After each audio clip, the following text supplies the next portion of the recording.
Phone tapping case రోజుకు మలుపు తిరుగుతోంది. రాధాకిషన్ పై జూబ్లీహిల్స్ పిఎస్ లో మరో కేసు నమోదైంది. మరోవైపు ఫోన్ ట్యాపింగ్ పై హైకోర్టు అడ్వకేట్లు ఈడీకి ఫిర్యాదు చేశారు. ఇటు రాధాకిషన్ రావు రిమాండ్ను ఈ నెల 12వ తేదీ వరకు పొడిగించింది నాంపల్లి న్యాయస్థానం.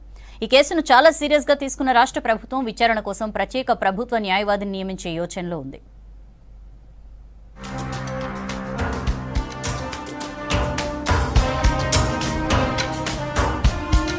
ఫోన్ ట్యాపింగ్ కేసులో టాస్క్ ఫోర్స్ మాజీ డీసీపీ రాధాకిషన్ రావు రిమాండ్ పొడిగించింది కోర్టు. వారం రోజుల కస్టడీ ముగియడంతో పోలీసులు ఆయన్ని నాంపల్లి కోర్టులో హాజరుపరిచారు. విచారణ చేపట్టిన న్యాయస్థానం ఈ నెల 12 వరకు జ్యుడిషియల్ రిమాండ్ విధించింది. చంచల్గూడ జైల్లో ఉన్న లైబ్రరీకి వెళ్లేందుకు తనను అనుమతించడం లేదని రాధాకిషన్ రావు కోర్టు దృష్టికి తీసుకెళ్లారు. జైలు సూపరింటెండెంట్ ను సైతం కలవనీయటం లేదన్నారు. రాధాకిషన్ రావును లైబ్రరీలోకి అనుమతించడంతో పాటు సూపరింటెండెంట్ ను కలిసేందుకు అవకాశం కల్పించాలని పోలీసులను ఆదేశించారు. నాంపల్లి కోర్టు రిమాండ్ విధించిన తర్వాత రాధాకిషన్ రావును చంచల్గూడ జైలుకు తీసుకెళ్లారు పోలీసులు. రాధాకిషన్ రావుతో పాటు మరో 8 మందిపై జూబ్లీహిల్స్ పిఎస్ లో కేసు నమోదైంది. క్రియా హెల్త్ కేర్ సంస్థ డైరెక్టర్లతో కలిసి చైర్మన్ ను చెన్నుపాటి వేణుమాధవ్ వద్ద షేర్లు మార్పిడి చేసినట్లు గుర్తించారు.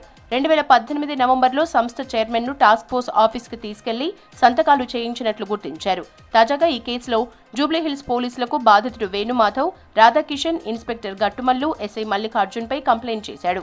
బాధితుడు ఫిర్యాదు మేరకు రాధాకిషన్ రావుతో పాటు మరో 8 మందిపై ఐపీసీ 386, 365, 341, 120B, రెడ్ విత్ 34 సెక్షన్ల కింద కేసులు నమోదు చేశారు.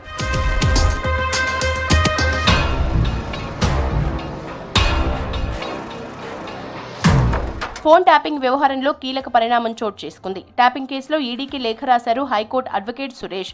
వ్యాపారుల్ని బెదిరించి కోట్లు వసూలు చేశారని ఆరోపించారు.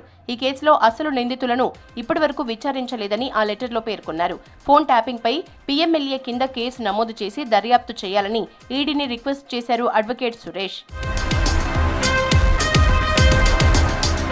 ట్యాపింగ్ కేసు విచారణ కోసం ప్రత్యేక ప్రభుత్వ న్యాయవాదిని నియమించే యోచనలో రాష్ట్ర ప్రభుత్వం ఉన్నట్లు తెలుస్తోంది. హై ప్రొఫైల్ కేసు కావడంతో విచారణ కోసం ప్రభుత్వ న్యాయవాదిని నియమించనున్నట్లు సమాచారం. 2 సీనియర్ న్యాయవాదుల పేర్లు పరిశీలనలో ఉన్నట్లు తెలుస్తోంది. ఇప్పటికే నెల రోజులుగా ట్యాపింగ్ కేసును విచారిస్తోంది పోలీసుల బృందం. ఈ కేసులో 4 అధికారులను అరెస్టు చేశారు. ట్యాపింగ్ వ్యవహారంలో ఆధారాల సేకరణపై సీరియస్ గా ఫోకస్ పెట్టారు పోలీసులు.